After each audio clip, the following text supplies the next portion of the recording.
நாம மகிமைப்படுவதாக. ஆண்டவரும் அருமை இரட்சகருமாகிய இயேசுவின் நாமத்தினால இந்த நாளுக்காய் தேவனை சோதரிக்கிறேன். சாரோனின் ரோஜாவே, பள்ளத்தாக்கு லீலியே, தேனில் மதுரமானவரே, எங்களோடு பேசுங்கப்பா. இயேசுவின் நாமத்தின் பிதாவே. அவன் எடுத்து வாசிப்போம். 1 யோவான் 4ஆம் அதிகாரம் 16ஆம் வசனத்துக்குள்ள வாசிப்போம். 1 யோவான் 4:16. தேவன் நம்மேல் வைத்திருக்கிற அன்பை நாம் அறிந்து விசுவாசிக்கிறோம். தேவன் அன்பாகவே இருக்கிறார். அன்பில் நிலைத்திருக்கிறவன் தேவனில் நிலைத்திருக்கிறான், தேவனும் அவனில் நிலைத்திருக்கிறார்.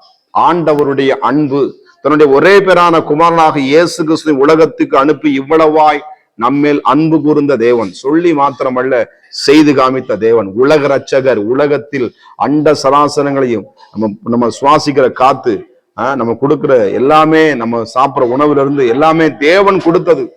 ஆமா, எல்லாமே என்ன பண்ணுதுங்க? அரிசியில இருந்து பருப்புல இருந்து கத்தர் கொடுத்தது, எல்லாமே கத்தர் கொடுத்தது. நம்மளால என்ன பண்ண முடியாது, எதுவுமே தேவன் கொடுத்தது. அப்ப நம்மளால தேவன் என்ன பண்ணாரு?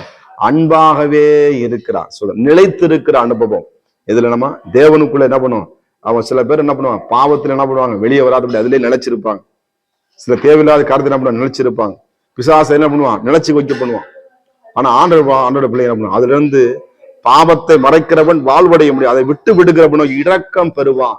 அப்ப அதை விட்டு வெளியே வர முடியும். பாவத்திலிருந்து வெளியே வரணும். அதை நிலைச்சிருக்க கூடாது. கர்த்தருடைய வார்த்தைகளை, கர்த்தருடைய அன்புக்குள்ள ஓடி வரணும். தேவனுடைய சமூகத்துக்குள்ள ஓடி வரணும். எத்தனை பேர் என்ன பண்றாங்க?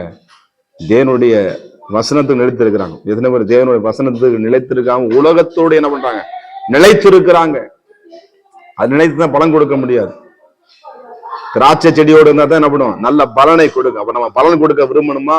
நம்ம வாழ்க்கை அன்பா இருக்கணுமா? தேவனுடைய அன்பை நீங்க ருசிக்கணும்.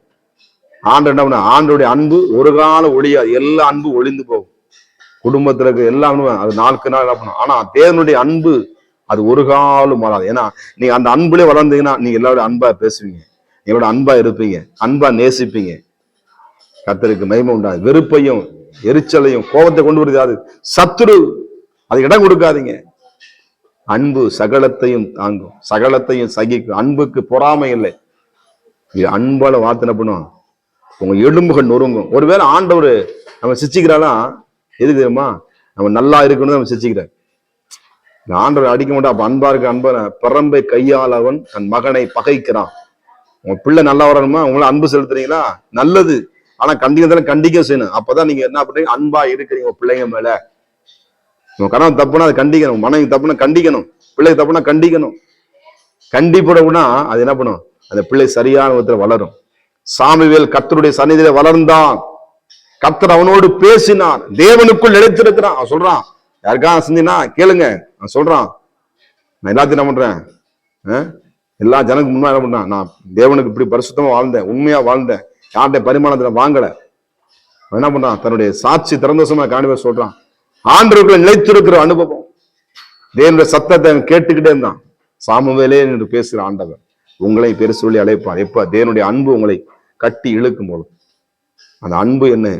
அன்புக்கு அகலம், ஆழம், உயரம். அந்த அன்புக்குள்ள ஓடி வாங்க. கர்த்தருக்கு ஸ்தோத்திரம். நிலைத்திருக்கிற ஒரு அனுபவத்துக்குள்ள தேவன் நம்ம மேல் வைத்த அன்பை நாம் அறிந்து விசுவாசிக்கிறோம். நம்புங்க. இவ்வளவு செய்த ஆண்டவர் இனி செய்ய மாட்டாரா? இவ்வளவு நடத்த அந்த ஆண்டவர் இனி நடத்த மாட்டாரா? இந்த கடனை எப்படி அடைப்பேன்? இந்த பிரச்சனையை எப்படி தாண்டுவேன்? இந்த போராட்டத்தை எப்படி நான் ஜெயிக்க முடியும்? இதனை எப்படி பேஸ் பண்ணி வருவேன்? இதுவரை நடத்தின ஆண்டவர். நீங்க வந்தீங்க, தேவன் உங்களை சுமந்து கொண்டு வந்தாருங்க. ஒரு வசனம் சொல்லுது, ஆண்டவரே நடந்து போன கீழே என்ன பண்ண தடம் இருந்துச்சு, 2 தடம் அடிச்சான். அப்ப ஆண்டவர் இப்படி இக்கட்டான நேரத்துல ஏன் கால் தடம் மட்டும் தான், உங்க கால் தடை இல்லை, உங்க கால் தடை இல்லையா சப்பா?